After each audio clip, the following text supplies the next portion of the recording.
5月14号，世界维吾尔大会在日本东京召开为期4天的会议。主席热比亚严厉抨击中共政权对少数民族的镇压，要求获得民族自决权。热比亚在第4届世界维吾尔人大会的开幕式上表示，中国西部维吾尔自治区的状况非常严峻。他抨击中共对少数民族的镇压，要求获得民族自决权。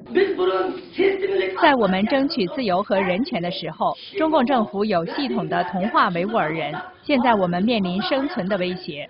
你们目睹了几十个藏族人自焚，蒙古人也在遭受苦难。你看到维吾尔人被非法处决、镇压、强制遣送出境，经济上被掠夺，文化被摧残。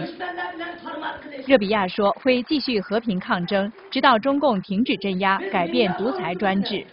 我们将会继续和平抗争，敦促中共主席胡锦涛和中共新疆当局停止镇压维吾尔人，推动政治改革，抓住历史机遇，改变独裁统治。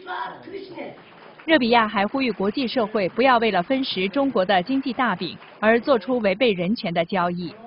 来自世界各地代表以及支援维族问题的日本国会议员等都出席了开幕式。